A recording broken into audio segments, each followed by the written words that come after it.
Ropa-pa-pa-pa-pa. Ropa-pa-pa-pa-pa. Fire! Hey guys, welcome to my YouTube channel. I'm so excited to be here as always. And as you can tell from the title box down below, today we're going to be discussing about my life's most embarrassing moments. So I think I've got about 8 of those. Yeah, 8 of those. And please feel free to comment and just talk about your life's most embarrassing moments as well. I'd like to get to know you guys, know what you've gone through.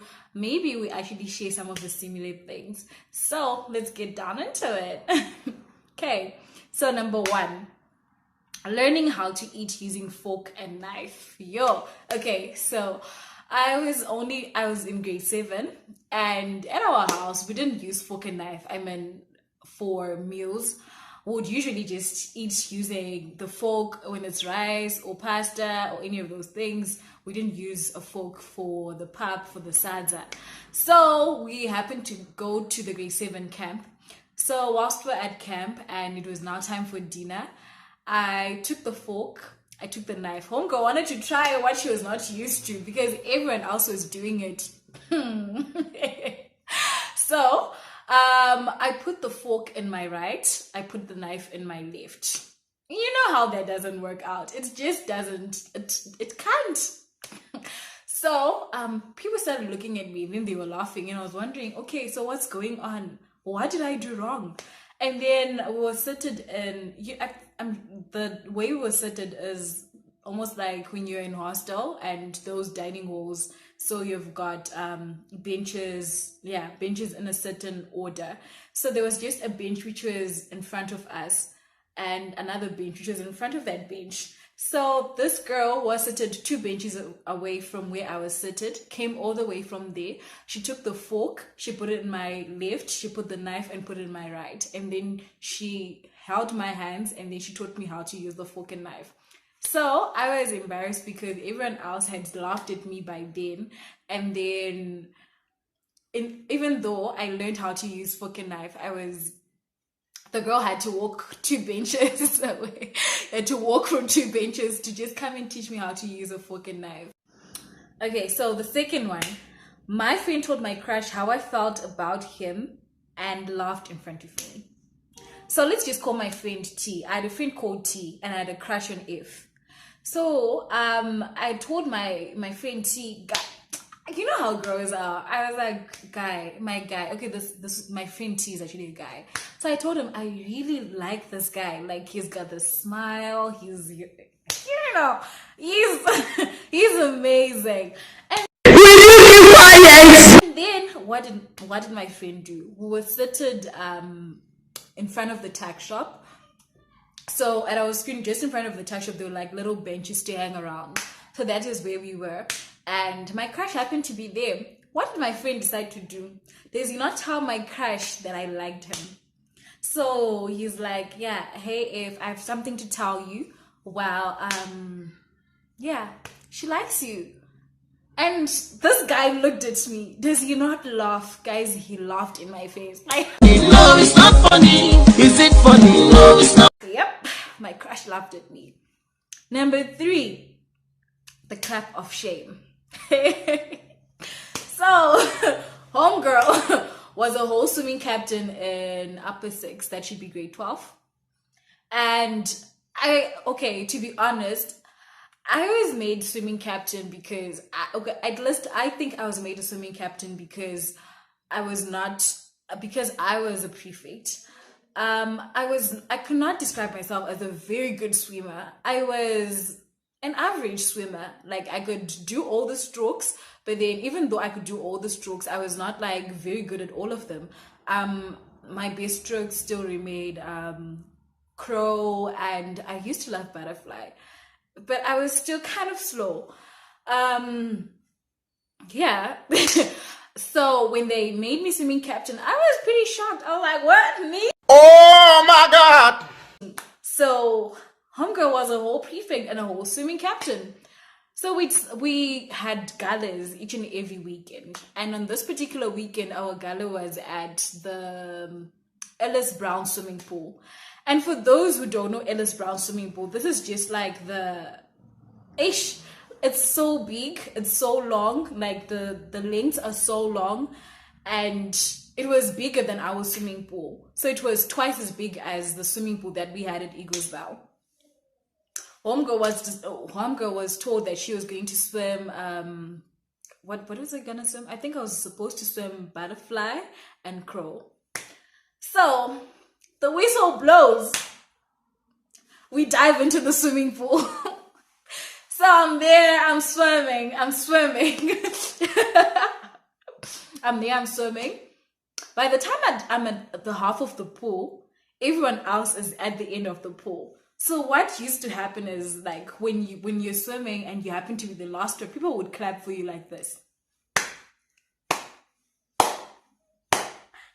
Until you reach the end, guys. And on this particular day, my headmaster was there. Guys, you cannot tell the embarrassment that I had. So I had to swim to the end of the pool, and everyone else was still waiting for me. And I think actually this was like 2 legs. So by the time I was at the half of the pool, everyone else was at the other end of the pool. And then by the time I was at the other end of the pool, everyone else had already gone back. But I was the last one. Yeah, I was the last one. And I had the clap of shame. So I was tired. I decided to give up. I gave up on myself. Got out of the pool. Got out of the pool, and this was the time I was swimming back now. And I just went behind this katak shop, which was in the swimming pool area, and I started crying. Guys, I cried. And then to make issues with, our school lost at that gala. And then as a swimming captain, I was called by the headmaster to his office, and everyone knew what had happened by this time on Monday. And he was like, I want to know what happened, because when a teacher selects you as the swimming captain, they see leadership values, and they know that you're good in the sport. So I'm very sure that when they saw you, they knew that you were good at your swimming. What happened on Saturday? I do not know what to say, guys. I did not know what to say. I was just really embarrassed. Anyway, number 4. Whilst emceeing at an event, I called someone by the wrong name. Yo, guys, this happened last year, 2019. So I was emceeing at the Unum Choir's concert. And then I called, there was... Yes, there was. I was supposed to call someone, and then I called him by our vice chancellor's name. Guys, so everyone was there. Imagine you're supposed to call Ropa, and then you accidentally say, so would like to welcome Faith. And everyone is like, Faith, who happens to be a 4th-year tourism management student, and she lives in Dorado Park at house number 30. And everyone knows that the person who lives at house number 30 who studies environmental tourism management and is in 4th year, her name is Ropa. So everyone is looking at me at this point, and they're like, girl, that's the wrong name, that's the wrong person. And I'm like, so when I noticed that, I looked at the people and I was like, wait a minute. And then I laughed. Guys, I laughed. I was like, and then I looked at the back. And I was like, see what I did there? I just wanted to make sure that you guys know this person that I was talking about. But I was already embarrassed. I was so embarrassed. And then the 5th one, during an internship as a waitress. So in my first year, I started to intern at Damara Mopane Lodge, which is a lodge under Gondwana Collection. So basically, I interned for Gondwana Collection, and what we had to do was we had to waitress. I only did waitressing, and I worked at the bar. I did stock keeping. Yeah, that's what I did. Stock taking. I did stock taking. This particular day I was waitressing, and this happened to be the biggest event of the lodge because this was the day of Christmas. I remember very well carrying a tray full of wine glasses. Did home go not cheap and full? Guys, I fell and the glasses broke. I cried.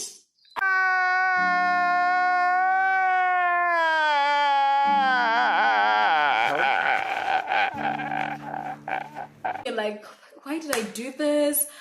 I'm so clumsy and stuff like that. But luckily, the manager came in. They were like, "You've never done this before, so why are you crying? Don't cry. It's okay. They're just glasses. Glasses break every day." I was like, "Whew."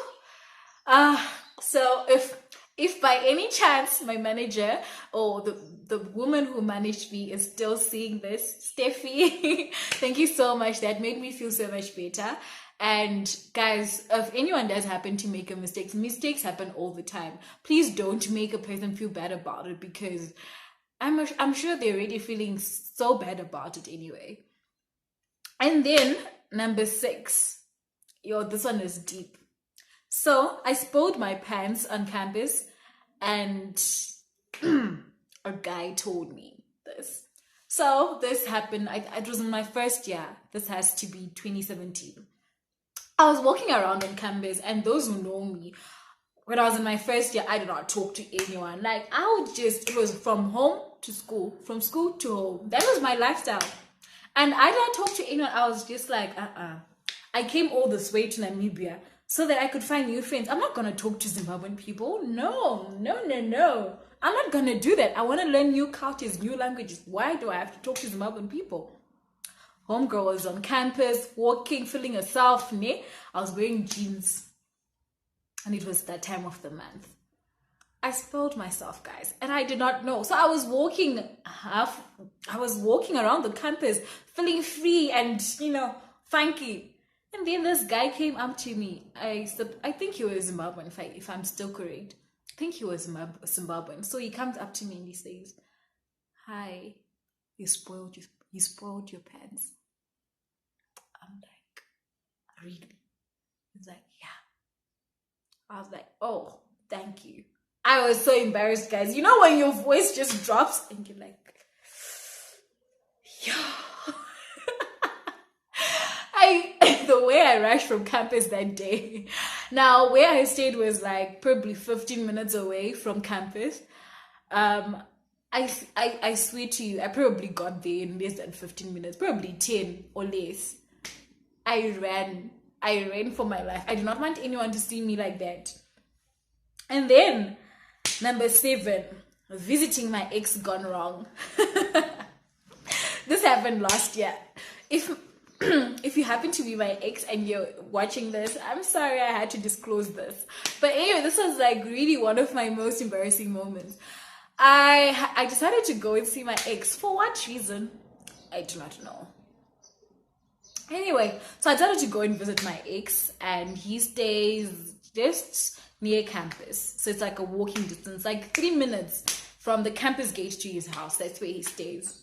So I got to his house, and homegirl walked in, like, feeling like this is my place. I used to roll here, okay, no, don't mind that. Like, I was basic point, I was feeling comfortable. Like, I was like strolling into his place. So I knocked at his door, and usually he's this person who, when he hears a knock, he just rushes to the door. So I knock first, he doesn't answer, but I could hear the people inside. I knocked again, and then still no answer. And then I knocked the 3rd time, and then this guy comes and opens the door. After he opened the door, he pushes me out. He goes like this. This is my body, this is my body. He pushes me towards the door, like towards the door of the house, like pushing me out of the house entirely. And I'm like, "What are you doing? I came here to see you, but you're pushing me out of the house." He's like, "No, let's go and see Joe." I'm like, I wasn't supposed to mention it, but okay, anyway. I'm like, why would I want to go and see Joe? I'm here to see you. Why would I want to see Joe now? He's like, yeah, no. I'm like, no, don't take me for a fool. Who the is in there? Who the hell is in the room? He's like, no one, no, we're just studying. What? It's me. He lied about some guy who was supposedly studying with him. I'm like, no, you can't push me out of your room just because there's a guy studying with you. That's not true. I'm going to go and check. He tried to stop me. Homegirl was like, nope. So I went to his room. I opened the door, and then I found a whole girl. A whole girl, guys. I found a girl inside his blankets, looking so cozy. And she was watching something on her laptop. And I was just like, so this is what's happening. So I just got out. So I just closed the door. I did not say anything. And then I went out. And he was like, are you coming back? I just continued walking. And I went to my friend's place. Yeah. Lesson of the story, don't go to your ex's house. And then the last one, so I had gone, this was my first time out with a friend of mine called Nandi. So shout out to Nandi. My first time out with Nandi and other girls who happened to be in her circle.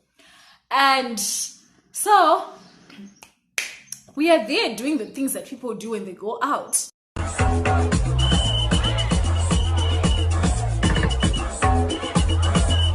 We are there doing the things that people do when they go out. We're having fun, dancing, etc. I'm sure you know. If you know, you know. If you don't know, stay like that.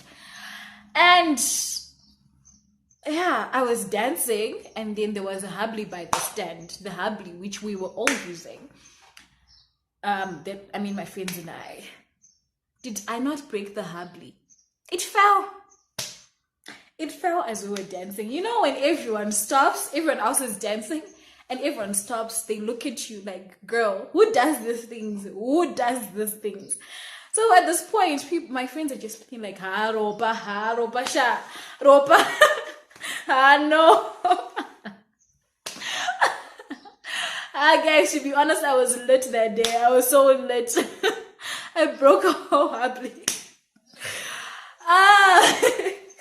So guys, those were the 8 most embarrassing moments of my life. So if you guys have any embarrassing moments of your life that you'd like to share with me, please feel free to just comment in the comment section. And if there's just one that you really think was the worst, please also feel free to comment in the comment section. Otherwise, thank you guys so much for watching. This was so much fun. And before I come to an end, I'd like to shout out to Sandy. Thank you, baby. Thank you. Cheryl Chidembo, Shalene Mupita, Ndali Ndatila, Patience Varashi. Thank you guys so much for commenting. You know, when we make these videos, you really want people to just comment, to like, to share, to subscribe. But so often, sometimes even the number of views is less than the number of your subscribers. YouTube stuff, it's okay. But anyway, the point is that we do this so much. We content creators do this for fun. We really love just doing this. But then it's much more better when there are people who appreciate what you're doing, and then they just go out of their way to comment, to just drop a comment, to just share, to just like. So thank you guys so much for doing that. Much love. Thank you so much. I really appreciate it. And to my 160 subscribers, thank you guys so much. Unfortunately, I can't shout out to all of you, but yeah, to all of you, thank you. Thank you so much. You guys mean the world to me. Thank you so much. Thank you all for your support. Thank you. So from me to you, I love you. Have a blessed week. Stay safe. Stay at home. I know I'm one of those people. I really struggle with staying at home, guys. But this 2 weeks have really taught me to just stay at home. So guys, be safe, stay at home, and I love you. Goodbye. Mwah.